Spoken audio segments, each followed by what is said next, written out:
Hello, I'm Harry Stachini and you are listening to the Staff Room Podcast, the show where each week I share anonymous stories from teachers who are overworked, underpaid and close to a mental breakdown.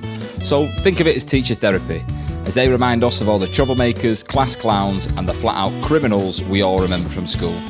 So join me and my guests and hear what your teachers really have to say.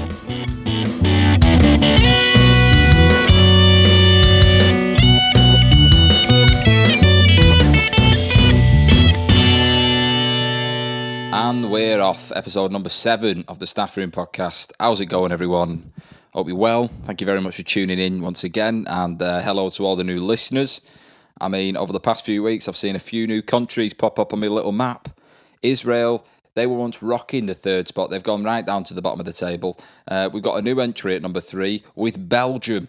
So, hello, people of Belgium. And Mexico, that was another one that popped up. I'd love to know you're hearing about this podcast because I'm hammering forums with it. I'm posting it on Twitter. I'm posting it wherever I can. But I just want to know how you're finding out because I very much doubt it's to do with the local neighbourhood group that I've been peppering for the past few weeks. I don't know, maybe it is. But new listeners, please tell me how you're finding out about this because it will definitely help for the future with my marketing plan.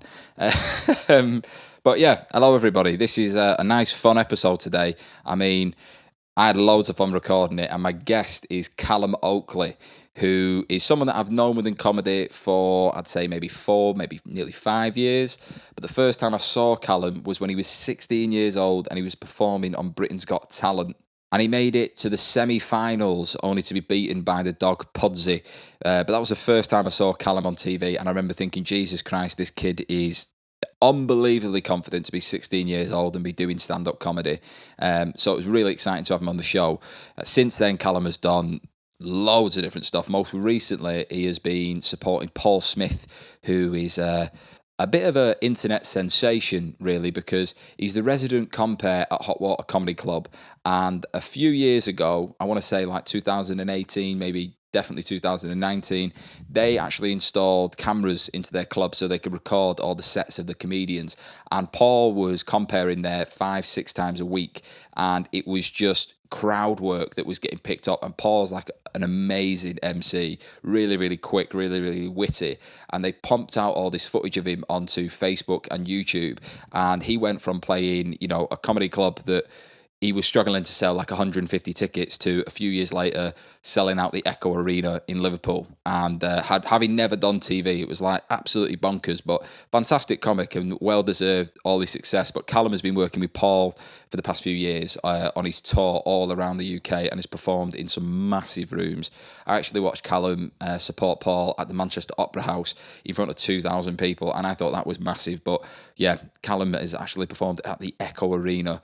I think it was like, we say 8,000 people, which is just absolutely balmy. So yeah, it's great to have him on the show, especially with the story that I've got this week, which is coming from a science teacher, about a year 11 lad who turned up late to their lesson with probably one of the best excuses that I've ever heard of.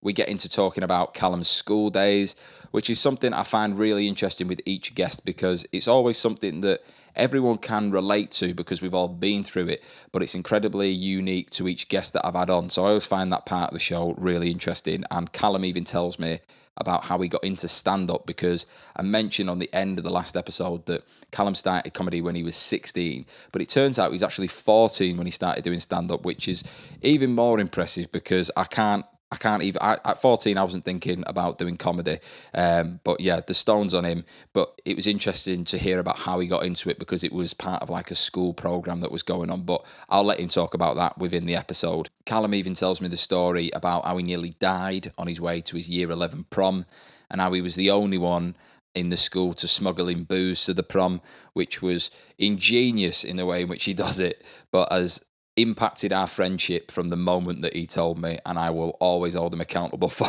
it. But you'll learn about that within the episode.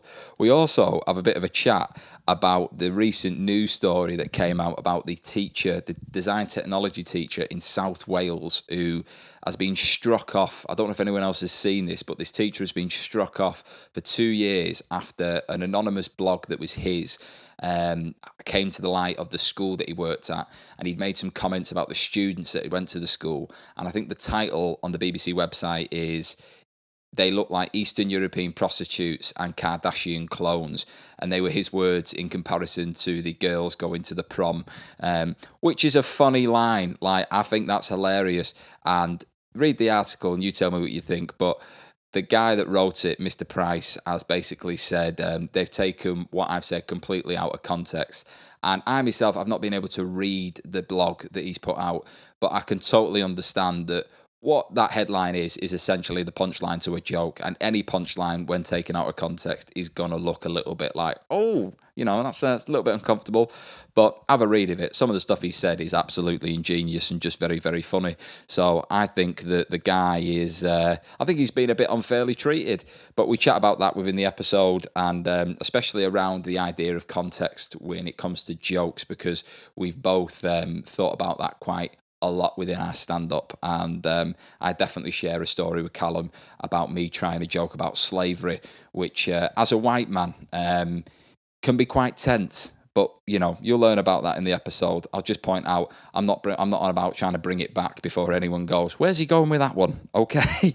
But it's a really fun episode, and I'm dead excited to share it with you. So let's get cracking. This is me, Callum Oakley, and a year 11 with a great excuse. Enjoy. Actually, I've not seen you do any of your what they're called animations in ages. Yeah, I've just been. It's about a bit. You know what? I've hit like this creative block where I've just been struggling to do anything. Like, first lockdown, I was so motivated. I was like, got really healthy and ate good foods and stuff, and I felt like really creative in that. The second one, I was just like half motivated to like do things, and then the third one, I just give up. Like, that's fair enough, though. I think a lot of people feel that. But I feel like people need to be honest with it, because I feel like social media, everyone's like bigging themselves up. Like, I'm having a great lockdown, look at all the stuff I'm doing. And I'm like, it just makes me feel shit, because I'm like, I don't even feel like that. So I'm happy people doing well, but I am in such a shit place where I'm like, I can't be creative in that. So it just frustrates me, because like I really want to create things, but because I'm literally full time delivering burgers to people as a vegetarian, my head's not in the best place at all. That's funny. I could just imagine you like delivering it in tears and then being like, "You all right?" "No, I'm fucking not. All right." My car smells of beef 24/7. Fucking hungry. I thought you worked in the shop. I didn't think you were delivering the burgers. Oh no, I'm delivery boy. That's what I do. So, but you're like delivery boy for that shop. You haven't got like a Deliveroo jacket or anything. Oh no, I've got no uniform and that. I wear what I want. Well, rogue, mate. Well, that's fair enough, though. I think everyone's the third lockdown for me anyway was I was focusing on getting the podcast out, but I found it very difficult, as most people that I've spoken to that have come on here, because everyone's obviously had to do different jobs. But I just found it really difficult not being able to go and just try out material, because you can write it to a certain point, but if you've not told it to anyone, you're a bit like, I don't know if I should write any more on that, because it could be absolutely shite. Yeah, and you're like 4 days in trying to perfect it. Yeah, I actually ended up doing a few jokes to a dinner lady at my school mid-shift. Oh my God. You know what? You're the type of person who would do that, though. Do you know what I mean? Out of all the comedians I know, you're the only one who I know would sit someone down and go, right, you're not moving for 40 minutes. I need to get these jokes out. Yeah, I've got a preview. All right. Do a bucket speech.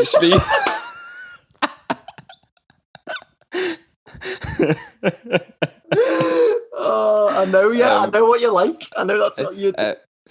To be fair, I won't go into a huge amount of detail on it, but she was stood up on playground duty, and I just approached her and I just slid it in mid conversation, and she enjoyed it. That was the thing, but she doesn't know that I do comedy and everything, so it was like a little, I don't know. I felt like I had to play it off like I was just saying it off the cuff. Like, yeah, I'm just saying these things right now. It's not like I've spent a few hours last week and last night going over it. Like, behave. Me? No. These are just thoughts. All right, Sharon. Well crafted thoughts. Yeah. Doing crowd work with dinner ladies, just like. Did you have the Casio on? Just starting a little stopwatch. Yeah. Got a little light at the back. Right, you got to wrap up now, Harry. So that'd be awful. That. Are you undercover then as a comedian in the school? Does no one know at all? No, mate. No. In fact, no. There are a few teachers that know, but I make a point of saying to them, just don't announce it, because if a parent finds out, that's when I reckon there's just someone that will go, oof. But at the same time, if they do go, I'm not happy about that, and then there's a news story made up about me, the numbers on this podcast will go through the fucking roof. So 7 listeners. Oh, mate, mate, I'm getting listeners all over the shop, thank you. I've had Israel on this, mate. Israel. You got India right here.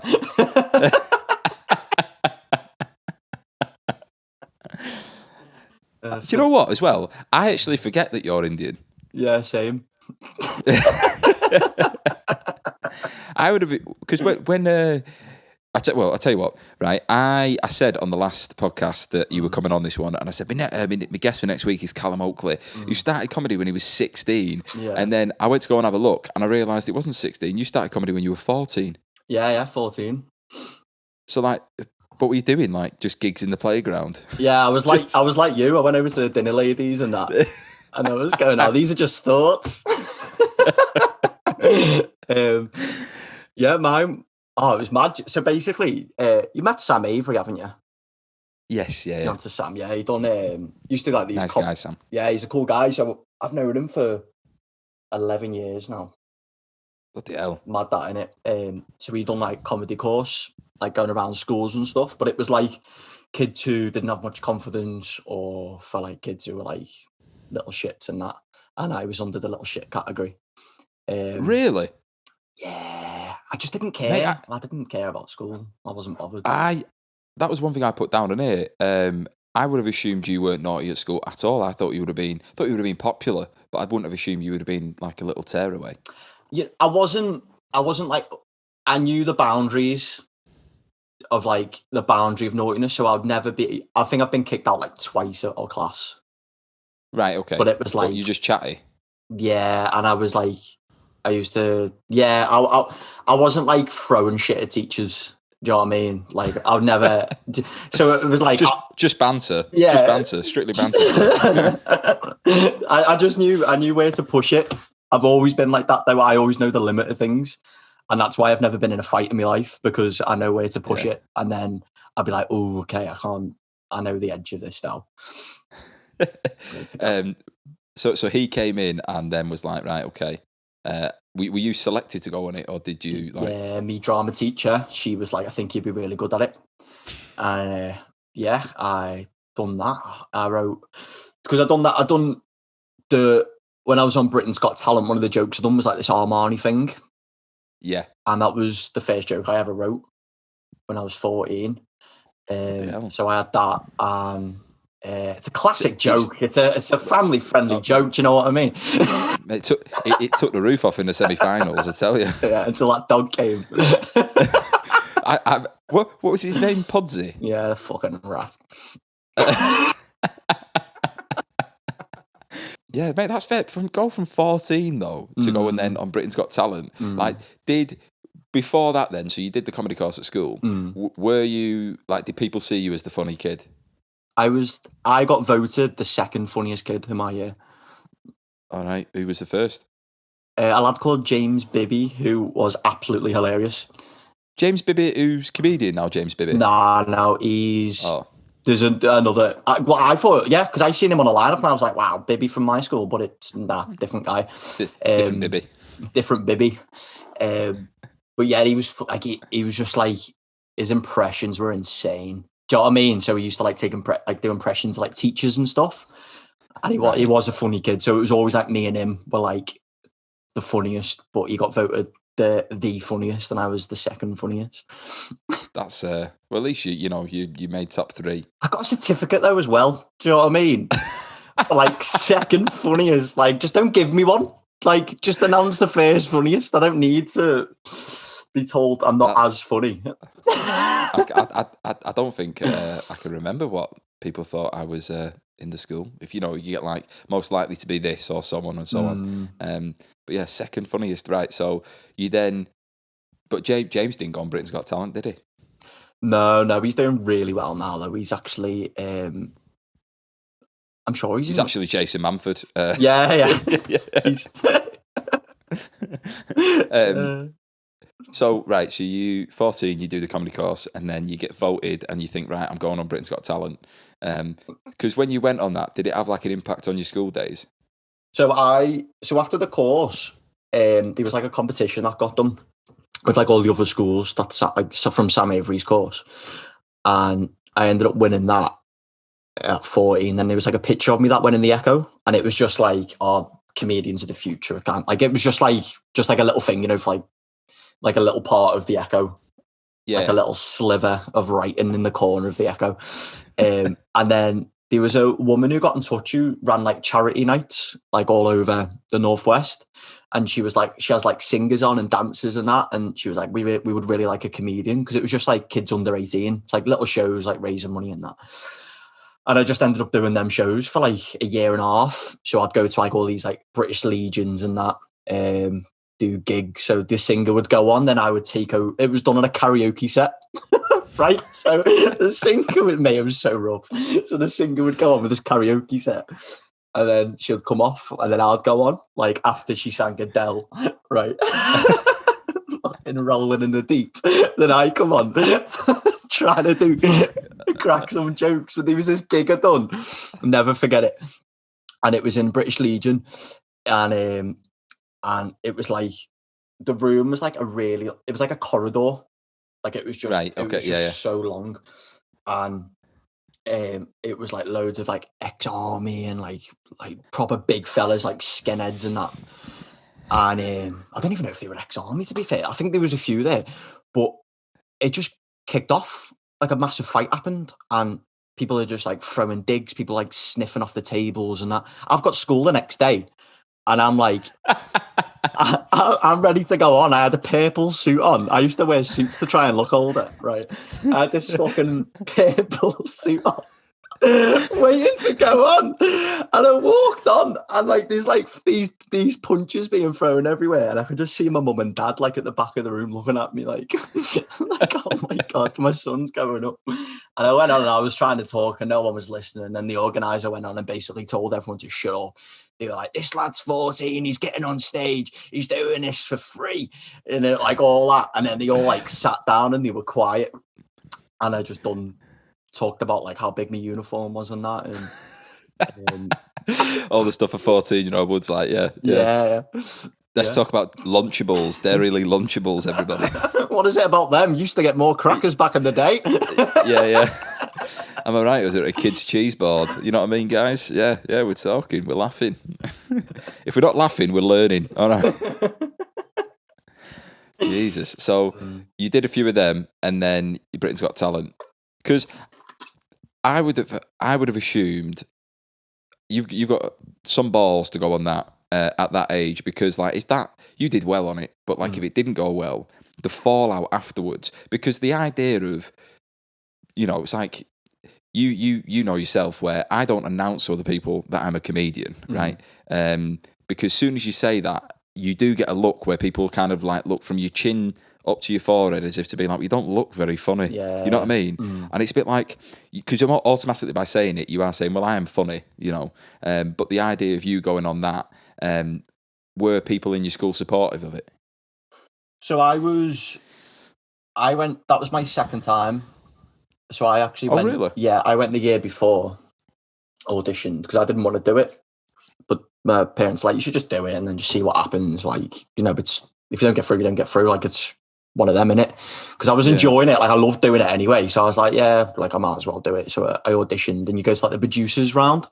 So you just go like in a room, and it's just two people there with a camera, and you just got to like do your set at them. And it was just dead awkward. I hated it. I just never got through the producers round. And then the year after that, there was like, because they still had like all the details and stuff. Yeah. Was already auditioned, and then the year after that they sent out emails saying like, "Oh, Britain's Got Talent, like auditions and that." Just didn't. I was like, "Nah, I don't want to do it." And then they followed up with another email with like, "We're looking for comedians. Can you come down and audition?" And I was like, "Oh, okay." So then I turned up, and then they Not on a school night, is it? So, but I was in sixth form at the time. I ended up staying on in school, so I ended up going. I didn't tell anyone because I was like, it's just one of them things like, oh, I'm going for that. And then if you don't get through, you're going to have to tell everyone you didn't get through. Yeah. So yeah, so I just ended up like progressing really quickly, but I still never told anyone. I wasn't allowed because it wasn't on air yet. Do you know what I mean? So you can't tell anyone. So I was just skiving off school, like bunking off and that. And they just didn't know. Because I've never bunked off school in my life. Do you know what I mean? Because you knew where the boundary was, Callum. That's why, mate. That's what I mean. I just knew where to push it. Yeah. So, yeah. And then it like came out, my face was like on telly, and they were like, "Ah, so that's where he's been."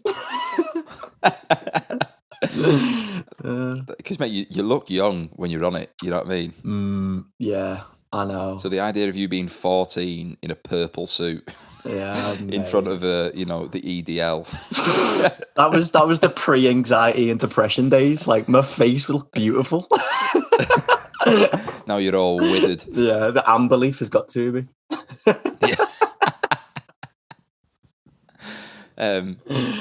Yeah, that's still though, mate. That's impressive. So funny lad in school. Second funniest. Second funniest. Yeah. Because the story, right, that I got sent for today as coming from a teacher who seems a bit of a laugh, but they actually seem like a proper laugh. And do you know like the type of teacher that all the kids get on with? Yeah. Yeah, so like that type, and it features a bit of a lad's lad. So I don't know, James Bibby, was he a lad's lad? No, just good at impressions. That's all. You could do the impression of a lad's lad. Well, that's what I was going to say. Most of the time, I think of a lad's lad as being someone that finishes a sentence with banter. It's just banter, isn't it? Banter. All the time, banter. But yeah, I'll get cracking with it, right? Hello, the staff room. Teenagers keep you young and are endlessly hilarious. I work in a high school where most of the kids are rather middle class and they think they're streetwise gangsters, but they're most definitely not. You know, the type of kids that walk around with a swagger, insist on wearing a hoodie against school policy, but then cry at a parents' evening when they get told off. Now, from what you've told me, this sounds like you. just it was like, think they're a bad man, but then know where the boundaries are. Yeah, that's right. We're polite gangsters. Because when you had a parents' evening, what was the feedback? Was it like, right, Callum's talking too much? Yeah, it was just like he never tries. He always tries to make people laugh, and he never concentrates. And that was it. I always used to just get separated from people because like say if one of my mates was doing really well in like lessons and that, I'll just be like chatting to them, and then they like grades end up going down because I'll be talking to them. So I ended up just like getting moved around the class all the time till I ended up at the back on my own. Yeah. Similar though, I got moved to the front of a class in an English lesson and just got really friendly with my teacher. Yeah, distracted the teacher. Yeah, just like having a chat, Did you ever have the table that faced the wall? No, there was not in secondary school. No. But I was diagnosed with dyslexia in primary school, right? Because before that, my mum and dad were shitting it. They were having chats with teachers, and the teacher would say like, "We're going to write about Jack and Jill going up the hill in today's lesson," and I'd just write about what I did on the weekend. But it would be writing look like hieroglyphics. It was horrendous. So I used to sit on like a little table at the back in primary school practicing typing. So like while people were writing, I'd just be sat there practicing like touch typing. So never faced the wall, but was definitely segregated for a brief period of time. But they've continued. They said, so one lesson, Jake, a lanky year 11 with a curly head of highlights, and I think he may have had a perm. This tended to be a trend a couple of years ago. He was a very jokey lad and totally adorable. He used to be thrilled to see me in the corridor and would always go in for a high five. If he was a dog, he would have been a red setter. That type of kid. Anyway, this one lesson, he limped in 10 minutes late. Now me, stern voice and a teacher face. Jake, why are you 10 minutes late? We've already started. Jake looking slightly pained and standing slightly askew. Ma'am. Sorry. Ma'am. She said, it's not a private school, so God knows why he's called me this. I wouldn't tell any other teacher this, but seeing it's you, I reckon I can. Last night, I was shaving my ball sack and I cut myself. And this morning, I've caught it and there is blood everywhere. So, I know your reaction there, but the to walk into a room. Biggest turn ever.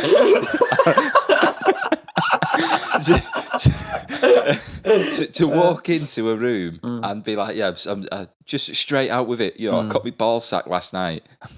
I don't know. That caught me. Right. So, did he say that in front of the class or just to the teacher? No, in front of the class. Oh my God. The next line is, Jake looks both proud of himself and clearly enjoying the audience. But he's clearly in some discomfort. I'm struggling not to snigger. As excuses go, it's up there with the best, which I imagine it is because, in what other... Have you ever arrived late to something and be like, yeah, sorry, mate, I cut my balls last night. So, do apologise. Like a band coming on to Glastonbury. Like, yeah, sorry, we're late. We all cut our sacks last night. I think it's because we've done it before and it's so honest.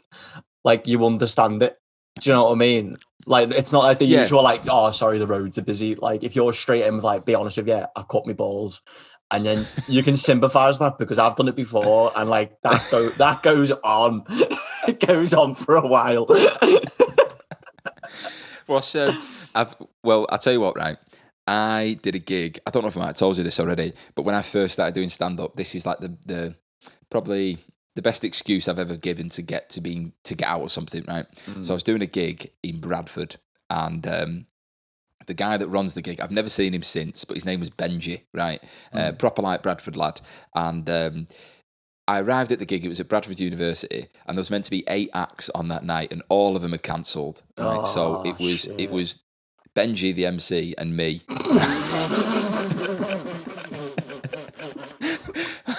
So I get there, and I'm like, right, so you're telling me all the acts have cancelled? He was like, yeah. He said, but we'll just do it, just me and you. And I'm thinking, I don't see how that's a show. But he was like, no, I'll MC it, and then you come on and do your bit. I had like 5 minutes of lukewarm material, right? So, lukewarm. Mate, yeah, lukewarm jokes. So I'm going, well, maybe that could work. We'll just do a show in like half an hour, right? And I was a fool to believe him because 45 minutes later, Benji is still MCing, and there's been no break. He's offended half the room, and there is a group of people, about six, 7 of them, who were demanding their money back. And the money was £2, right? That's how shit the show was, that people wanted the £2 back. Student life, though, innit? Yeah, and I'm sat at the back of the room going, I'm going to have to, like, go on to this. And it was just, there was no atmosphere in the room, you know, but it was aggression. That's what was, there was no jovial spirit. So I was like, right, okay. And then he says, so we're gonna bring up your next act. And as he says that, I'm thinking, shit, I've got to, like, I do not want to do this gig. So I basically, as I'm walking up to the stage, I came up with the excuse that my dad had just landed at Manchester Airport, right? And had just rang me, unexpectedly landed off this plane and needed picking up. So he needed me to go. And I'm like, this will work. And I've only like finalised the lie in my head as I'm stepping on the stage, taking the mic in one hand and shaking his hand in the other.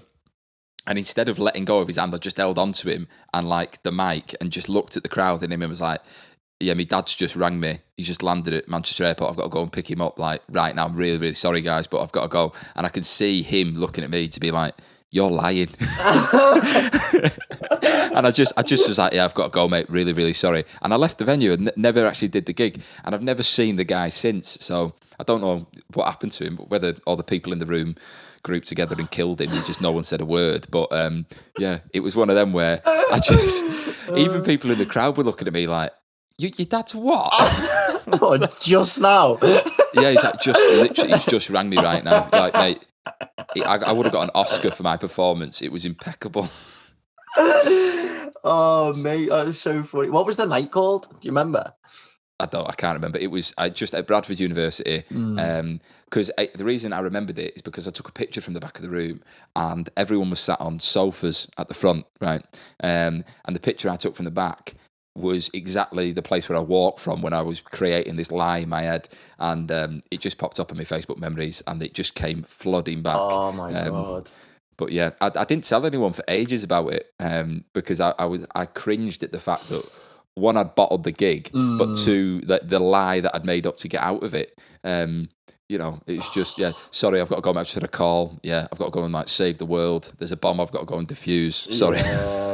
Oh, that's it's such a hard one because it's like, it would, like, if that was me in that situation, I would have tried to think of a lie as well.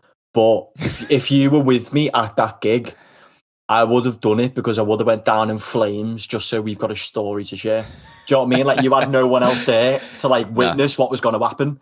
So there's no benefit in you doing the gig. Mate, totally. I reckon as well, even though he'd be like, you only do 5 minutes, I think I would have gone on and he would have gone out for a fag. And then I would have had to fill the space. I would probably just reimburse the crowd, be like, should we all just go? I'm not staying here. But yeah, so the fair play, this guy's walked in and just announced the fact he's cut his ball sack. So it continues. It says, Jake limps off to his seat and I get on with teaching Alkins or some other nonsense that the bottom set year 11 have no interest in. I used to run a Harry Potter science session for any year 5s that were interested in coming to the school. So I used to have a little Dobby teddy on my desk, right? You know what Dobby is from Harry Potter? Yeah. I know. So I used to have this little Dobby teddy on my desk. And most lessons, when my back was turned, Jake and his best mate would get hold of Dobby and subject it to some god-awful gangbang scenario. Lad, mate, banter. No, it's just banter. That's funny. They've added, it was always done with a huge smile on their face to make the class laugh. And I swear Dobby looked more haunted every day. That would have been sinister though if they were doing it with just dead straight face, just staring at the class. Yeah, that is creepy. But I think it's true though. If you put it was in my school anyway, if you put a group of boys in a room together, they will start pretend bombing each other. Oh, all day. Yeah. All day, every day. I went to a school where there was loads of rugby players and it was always, it's not gay, it's rugby. That was it. That was the line. It's not gay, mate, it's rugby. But yeah, right. So anyway, after a short while, on the other side of the classroom, with my back to the boys, I turned around and Jake had his trousers down, mercifully with his back to me, showing off his war wounds to his mates. They looked both sickened and impressed, and the worksheets on hydrocarbons remained unstarted. I then shouted, Jake, for the love of Christ, put your penis away in my lesson. Not a phrase most teachers would have to deploy, I imagine. I'm still trying not to laugh because I'm their moral compass, God help them. So, in a situation like this, I think of a different punishment, as a detention is no good, and honestly, this has been the highlight of my week, so why would I? There's a reason why the kids love me and I love them back. So in order to teach Jake a small life lesson, I made sure that the head teacher knew about what happened. Which I think is quite a good move, because, you know what I mean, if a kid had his knob out in my class, it's a difficult one, isn't it? You just want to be like, just pop that away, mate. You know what I mean? Yeah. That's especially if it's bigger as well. Yeah.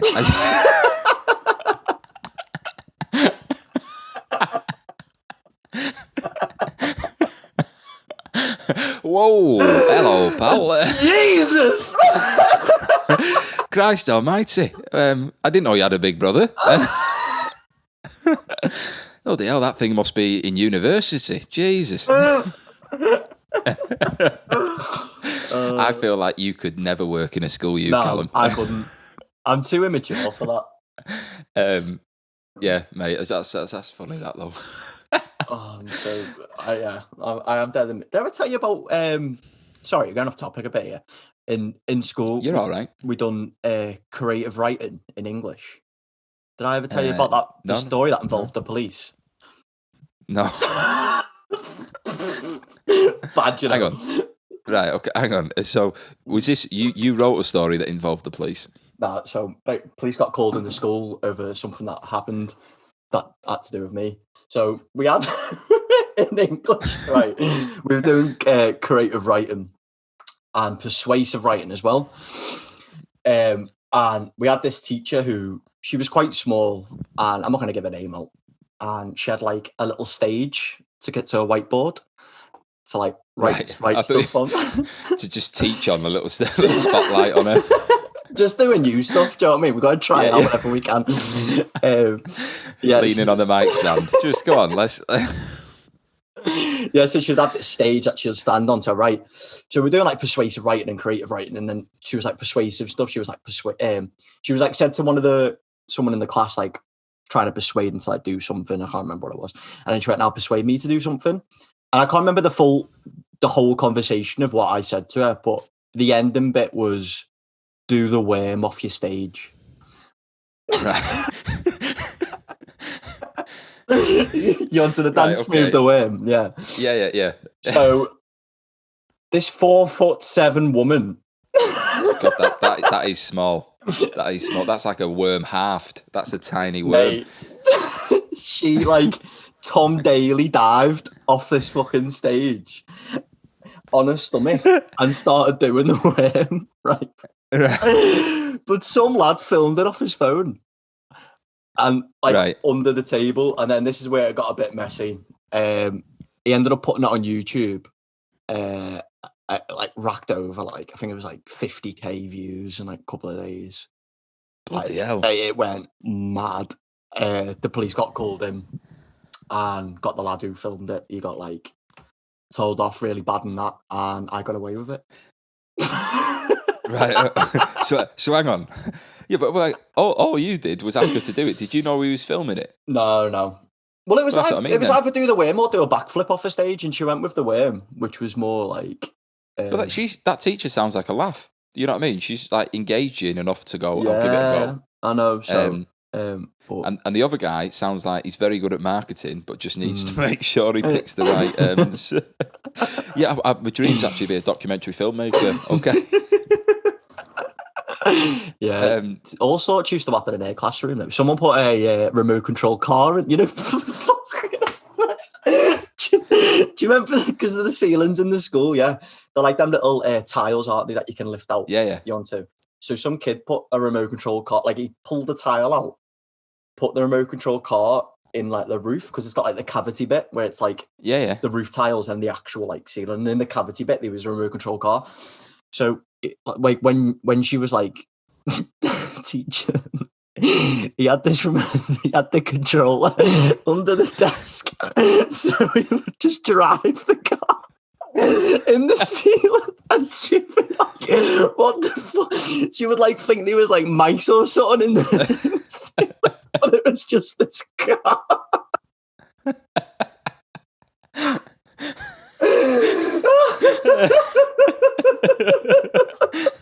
That's ridiculous. That. Oh mate, some of the stuff that happened simple, but very effective. Oh mate, it was beautiful. There was some great memories. Who's doing that? And it's just a kid sat at the back with a helmet on, just like the Stig. That's funny. Yeah. Well, they've said in here that so they went and told the head teacher, right? And the head was well used to me. I adored him, and he saw my quirks as a positive and never tried to bash me into a mould. I don't know why that's funny. Just, one listen, he walked past my room to see me podium dancing on top of a filing cabinet to Anton Deck's Let's Get Ready to Rumble as part of an experiment to see if reaction times increased when distracted. I don't know how that one works. Hang on.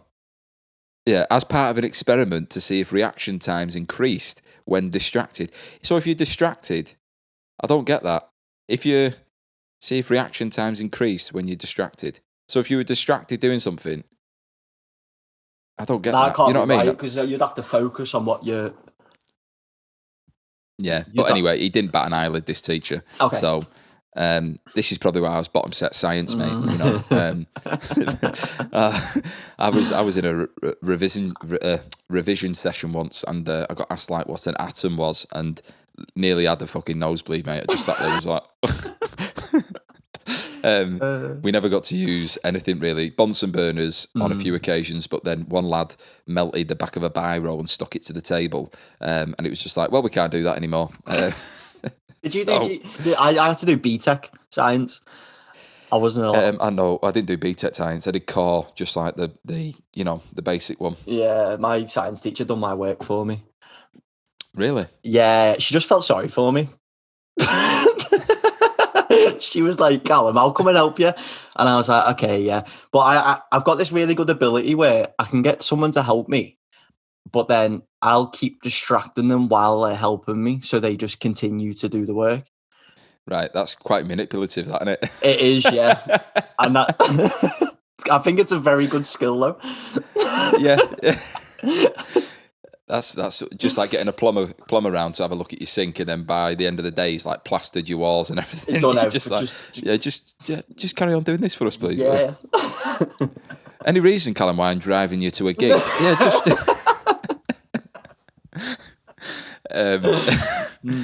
Right, hang on.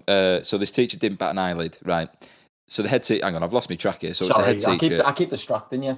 This is what happens. Should I just go and sit in a different room while you finish the story? Sit at that desk at the back facing the wall. Right, so the head teacher didn't bat an eyelid. The head teacher was a PE teacher himself with a robust sense of humour and a desire to let his staff be themselves. The kids and staff all loved him. He thought what Jake did was brilliant, and the next time they met in the corridor, he pretended to limp and asked Jake how his war wounds had healed, which I think's great because there was a deputy head teacher at my school who was a PE teacher, and I distinctively remember being in the middle of a PE lesson, and I thought me and my mates were talking about pubes, right? I just remember that, and my mate Freddie. Me mate. Who, Freddie?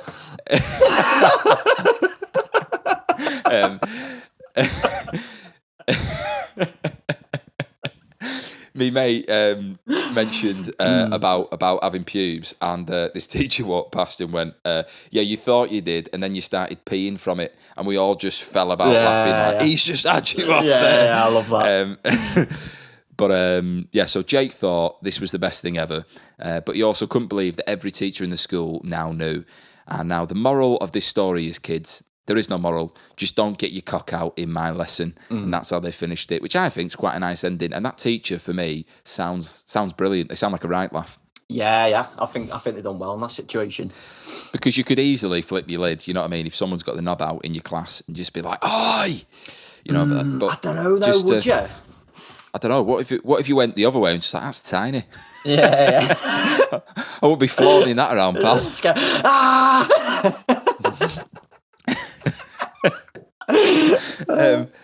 I will.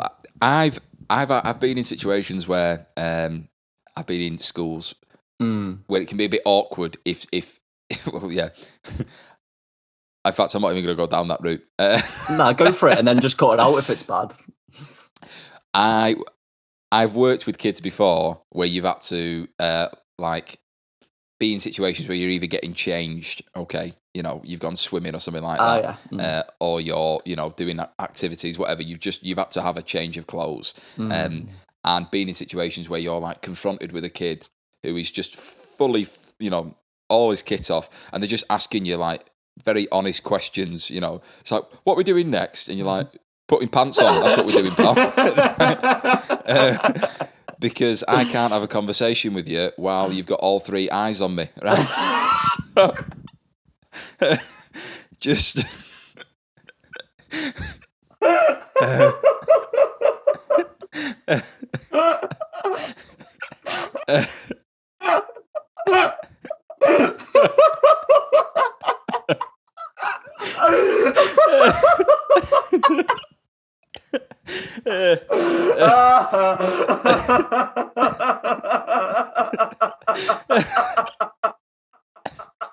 That's finished you off, hasn't it? Oh my god.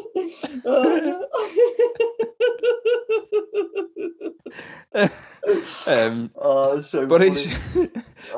but it's true. That's what I mean. It's uncomfortable when you like. I remember going to the gym with my dad as a kid, and my dad kind of prepping me as we walked through the men's changing rooms, just being like, "Keep your eyes down, Harry, right? Because there's going to be some naked men in here." So now I'm in that position as a man, and I'm like, you can be around a kid who's fully naked. It's a bit like this is just a bit uncomfortable. Yeah. So that's what I mean. I think that teacher's handled it well, where he's got his todger out, albeit he's turned his back to the teacher.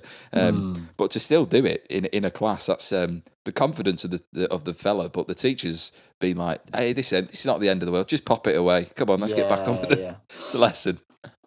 Oh, that's so funny. Yeah, I think they handled it well there. I would have just laughed though. I think that's why I wouldn't have been a teacher. I wouldn't have done any valuable things to I would have just laughed and probably just tweeted about it when I got home.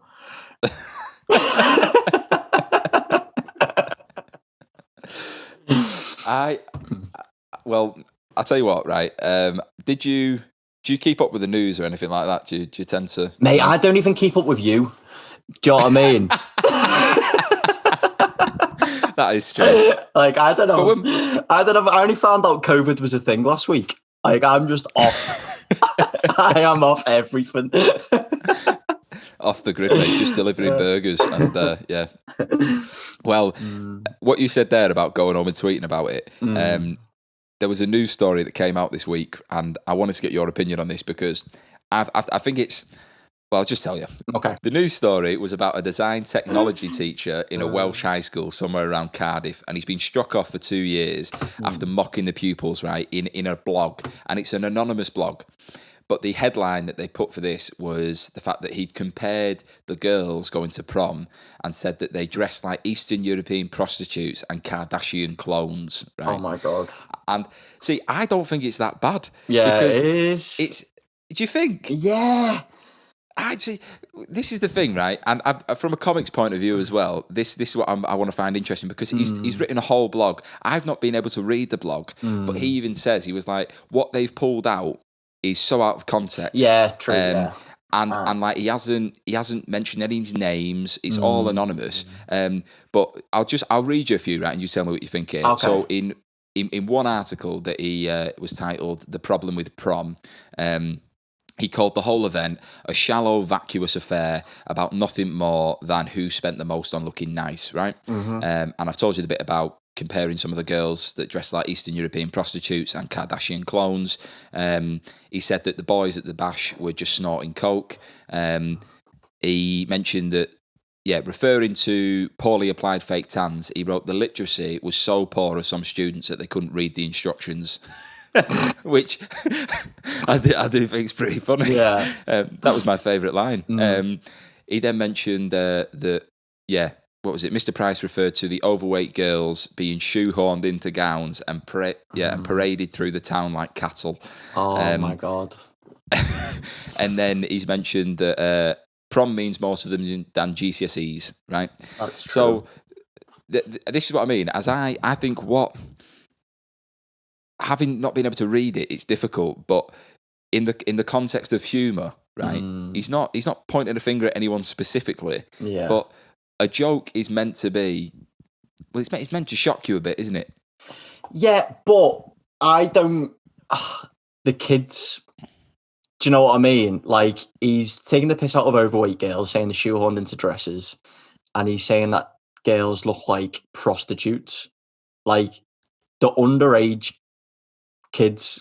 And I feel like some of it is funny, like what he's saying, and the fact he's been outed as well, like they know it's him. So now these kids, I don't know how that's happened as well. Yeah, I don't know how. I don't know. I think I just think I don't know. Like, my prom was so much different to what that was. Your prom? Yeah. Like, I was the only person who snuck alcohol in. No one knew it. So I had, like, mini shampoo bottles, filled them with vodka, and lined the inside of the suit. Shampoo bottles? Like, mini little travel ones. Right, okay. Just in case anyone spotted you and was like, Callum, what are you doing? So I've just got to wash my hair before I go home. Yeah, that's what I done on mine. I nearly died on the way there. We had What, drinking herbal essences? we had like all the lads and that came to mine. There was like 20 of us came to my house. We were like drunk before it, and we got a open top bus to go to prom. Right, bloody hell. Do you know, when you said all the lads, I thought you were going to say drinking, and then as soon as you said open top bus, I'm thinking, ugh. Yeah, it was bad. So we had like a few beers and that, got on this boogie bus it was. So it was like a disco at the bottom, and at the top, like you're chilling that, and the sun was like beaming down. It was so nice. And we were on our way to the school, and where our school is, it's like a what's it?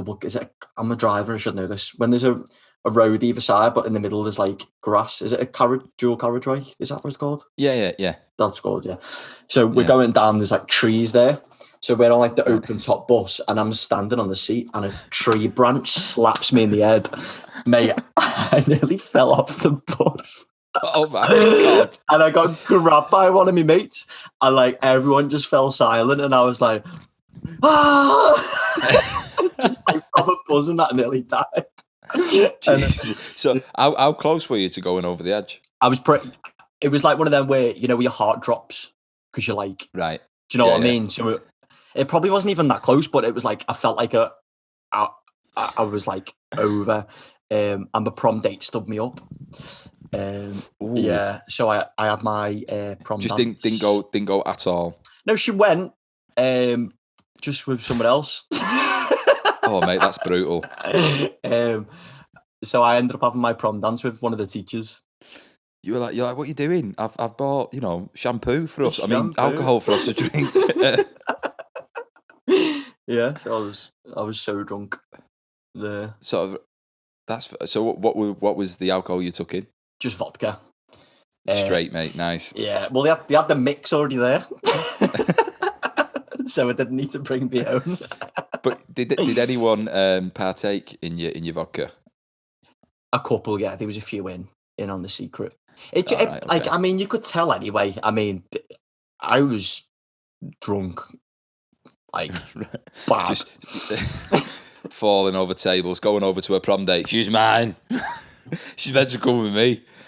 I'm meant to be. If it's I'm second funniest, I'm definitely funniest, mate.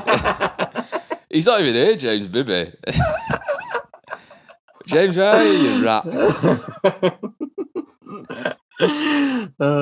But yeah, so I think going back to the teacher thing with the blog, yeah, I can kind of see. It's one of them things where I completely understand where you're coming from, like out of context, because it happens with a lot of comedians where it's like all the time. Like, say if someone drops a new special, and they will clip the bit about like, not all paedophiles are bad. Do you know what I mean? And then they'll like put it on like owl on the news everywhere, and you're like, I didn't even say that. Like, it's so out of context of what I was saying.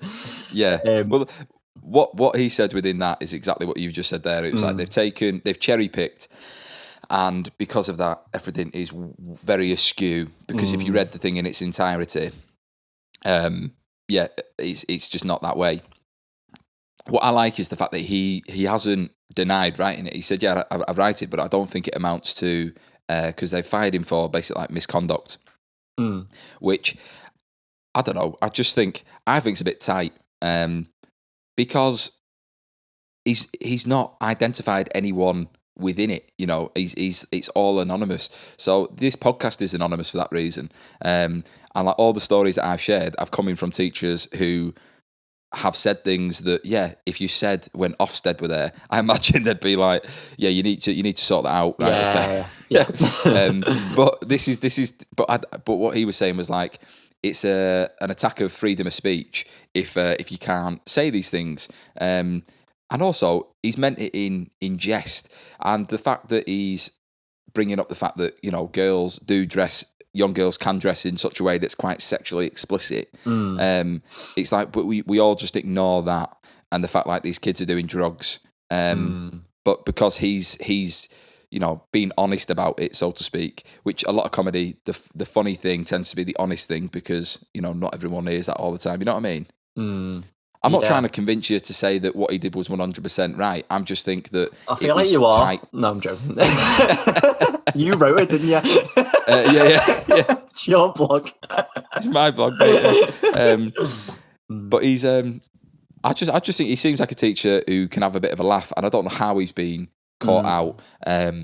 But yeah, being struck off for 2 years, and he's owned it as well, which is, I think, is the best bit of it. Just like, he's told someone about it, and I reckon it's got around. You reckon? Yeah, because I mean, it's probably like, are you aware of the blog, or was you aware of it? No, I wasn't aware of it. The reason I only found out about it is because a teacher I know, sent me it saying, this is going to be you and your podcast. And I was just like, I'm going to have a read of this, see what's happening. Yeah. So, yeah. That's what I reckon's happened, though. I reckon he was in school and someone said, hey, have you seen this? Like, it's quite funny, like some of these stories. And they go, oh, like, between me and you, I wrote this.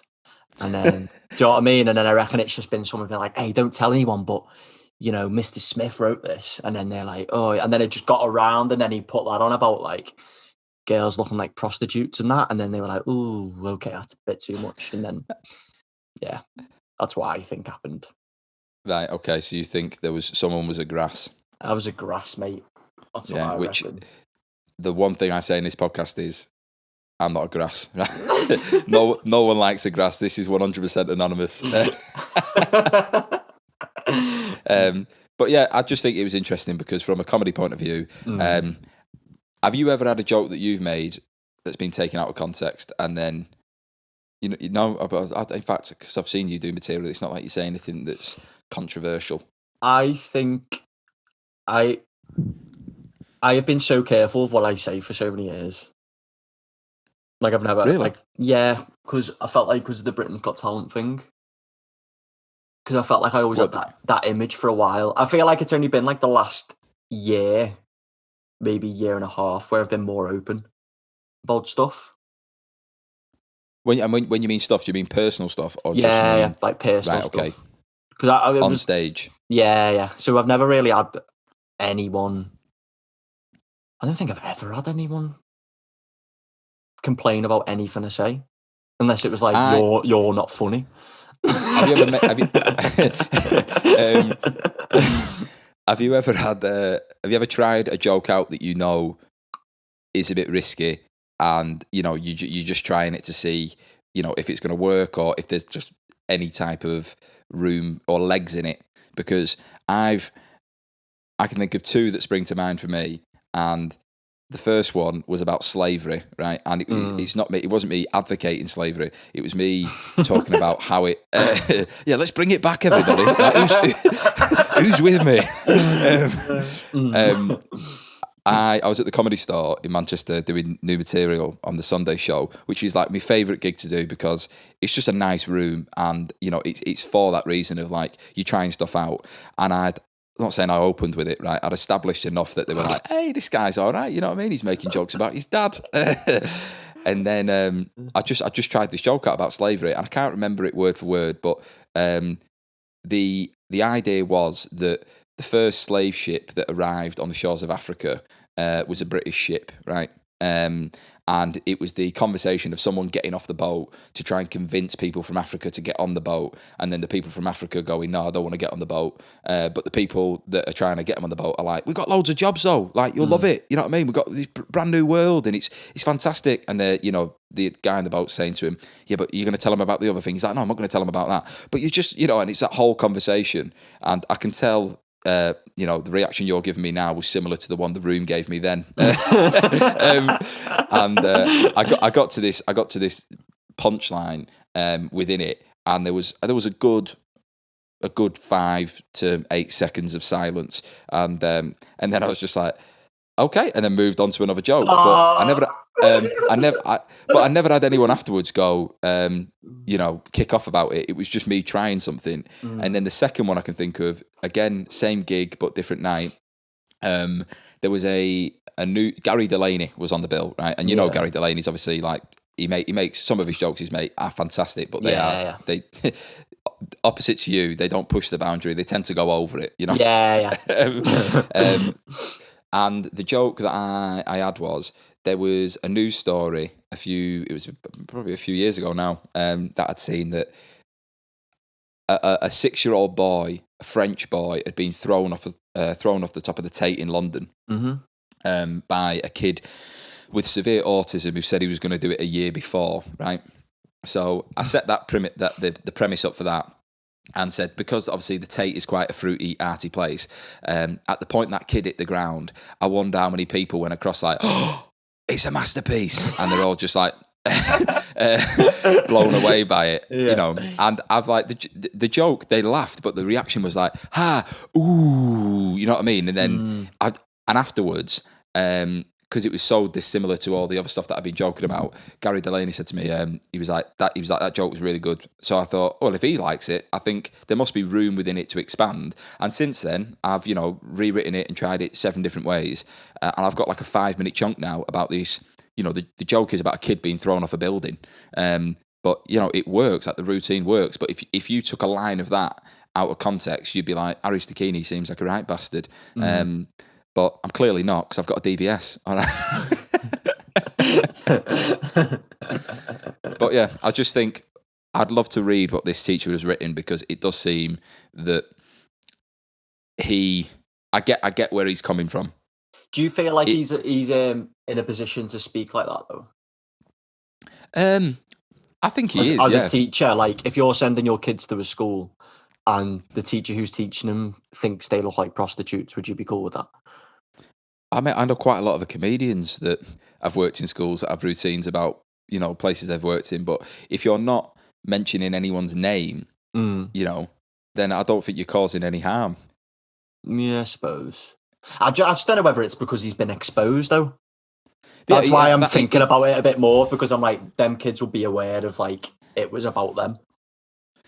Yeah. Mind you, though, some of the shit I've been called by kids, I feel like... if I said it to them, I'd get sacked. You know what I mean? But when you try and explain that to them at the period of time, they're like, "Fuck off, you cunt." You're like, right, okay. Wow. Can't really do much about this, can we? Have you said anything back where you were like, "Oh, I should have said that"? I'm trying to think. But then again, you're not really like you're quite.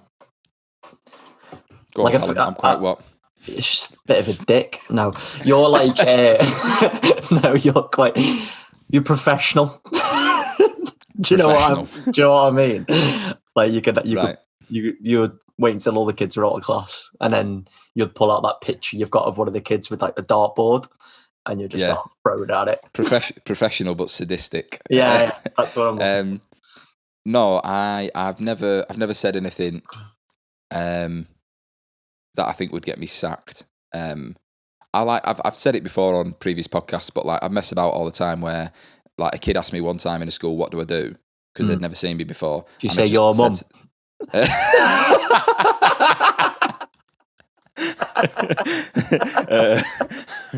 That is why you can't work in a school, Callum. What I actually said to him was that I picked the smelliest kid in the school, and they just believe me. And so it's stuff like that. I felt like if I dropped that in, they would have been like, "Really, you're my dad?" After all these years. I've heard of teachers though that have people that have sent me stuff on this podcast have told me about some of the conversations they've had with kids. I've heard of teachers kind of losing it and saying things, but at the same time, my approach, and Freddie Quinn said this when he was on, is that sometimes when a kid is being cheeky, it's just a case of you just give it a little bit back to them. You don't have to, because like a kid doesn't want to look like they've been done over. Yeah, I had a kid recently. I went to go and ask him something, and he was in front of a group of people. I said, "Can I just have a chat with you?" He went, "Mate, I haven't done anything." I just went, "I'm not your mate." You know what I mean? And there was no malice in what I was saying, but immediately all his mates were like, "Ah, like he's just murked you off." And it was like, "But we're not friends, are we? Because like you're still on a packed lunch." That's funny. But yeah, I've never lost it. No. That's what I wanted to ask you. When you were in school, did you ever think the staff room, like the teacher's room, would be like, because I feel like it's a perception people have at gigs where they think the green room is just full of like drugs and like hookers and that. Yeah. And in fact, it is meal deals and and a kettle. yeah. With one mug but no spoon, just like anyone. No, when I think of what you said there, did you ever used to watch Recess as a kid? Oh, mate, I used to love it. TJ, right? And there's an episode where they talk about the staff room and it being like having a hot tub in it and stuff like that. Yeah. My perception of the staff room used to be that it would be like this magical, mystical place. And reality, it's just like lots of Tupperware and 7 different smells from 7 different people's lunches. Like that's what a staff room is. It's so disappointing, isn't it? Like, I feel like they're like some of the magical things that you need to keep alive. Is like what's like through that door, because it's never good. Like it's I always used to think the staff room would be amazing, and like now I've got older, I know it's not. But like as a kid, I just thought it'd be like Narnia, but it just. Yeah, I get what you mean. I've never been into one that's blown me away. I've been into a few where you're like, this isn't a staff room, like this is a cupboard. But a staff room's just got to have a kettle, a few chairs, and a microwave, and you're sorted. Yeah. Some of them, I've been in some where they've not even had seats. No. What do they do then? There's just no seats. What, you just stand up? I don't know, mate. You don't rest at that place, do you? We just Jesus everyone's Christ. working. Yeah, there was no seats. I don't know. Maybe they were getting them fixed that day, but no chairs. What, are you like in the classrooms as well? Yeah. Everyone just stood up. Urinals in the girls' toilets as well. Yeah. No sitting down at all in the school. Yeah, what's going on here? Oh, we're playing an epic game of musical chairs, and it's the final day. But yeah, the magic. You've worked in loads of schools, haven't you? Because I knew like a teacher assistant thing in it, like you are. Is it? Yeah, well, I've worked in various roles, but yeah, mainly as a 1-to-1. And it's all right. Like I don't necessarily mind it. But I remember when I first started to get into it, I went through an agency to do it because I was working in Pru's at that time, and in where? A Pru. A Pru's a pupil referral unit. If we said Peru. No, Pru. Hell of a commute, mate. Hell of a commute. I was a drug mule for 6 months. Yeah, used to swim there on my line-low every morning. Catch the evening current on the way home. Yeah, I went into this agency in the middle of Manchester to go and get the job sorted out, and I used to do a routine about it because the recruitment agent who sorted me the job out was like, proper Mancunian like that, and he used to answer the phone and go, "All right, our kid," and I was like, "You're just not professional at all." Sounds like Hutchie. All right, our kid. Like, I'd be answering like, "Is this me dad? Like, what is going on?" But he asked me why I wanted to do the job, and I was just like, I was looking for a change, and he was like, "Yeah, but." Like, why do you want to work in these places? Because he said I have to go and like check on the people that work in them, and he says they're not nice. And I remember thinking it can't be that bad. And then I had my first day in one of them, and I remember a girl who was a student in one of these places, and she used to knock on the door with her head.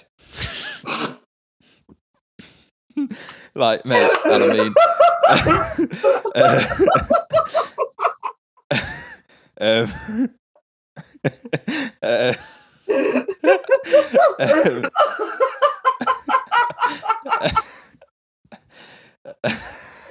Oh, it's so funny.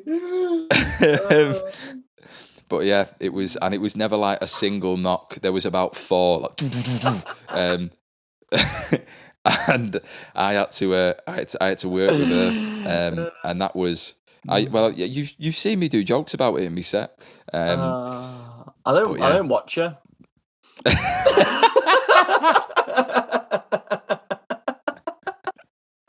Ruthless, mate. I told you I don't keep up with you, Harry, honestly.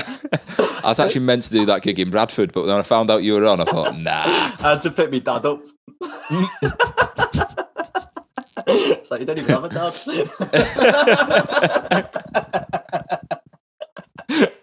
Oh, fucking hell. Thank you very much for coming on the podcast, mate. Is there anywhere you want people to follow you? Yeah, just at Callum Oakley on the socials. I post loads of content and that, as you can gather. No, it's just at Callum Oakley on Instagram and Twitter. Don't use Facebook, don't believe in it. Off the grid, mate. Yeah, I'm so off the grid, I only use Instagram and Twitter. Yeah. I'm like a fake vegan. Don't eat meat, but I've got a leather couch. That's funny. You should write that down. Thanks, mate. I really hope you enjoyed that as much as I did when we recorded it, because I've not laughed that much in quite a while. And that little line that Callum said about if his knob was bigger, I mean, I was still chuckling about that like 4 days later.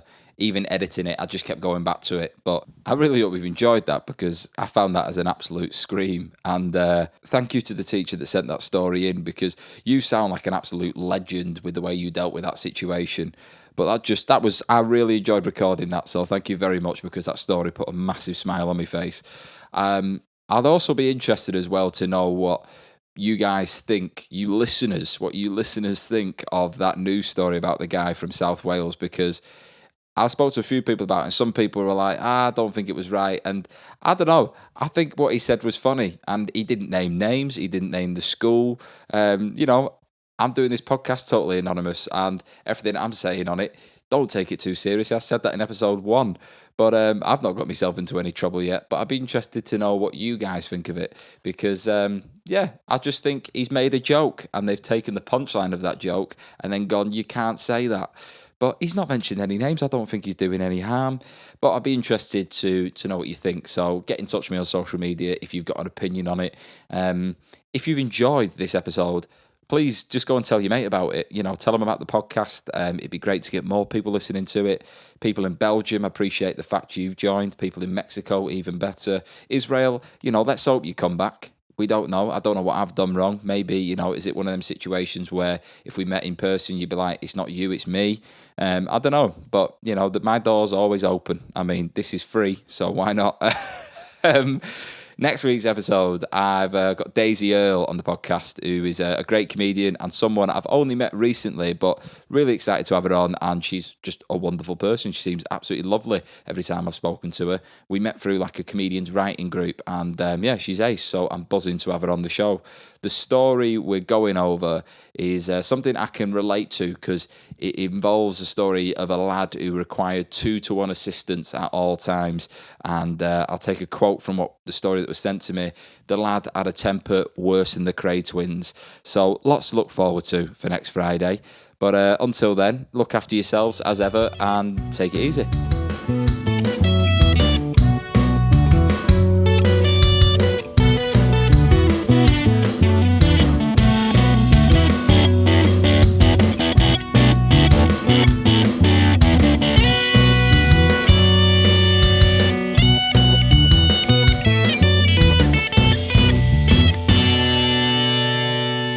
The Staff Room podcast is produced by Harry Stakini, artwork by Poppy Spinks, and the soundtrack by James McGraw.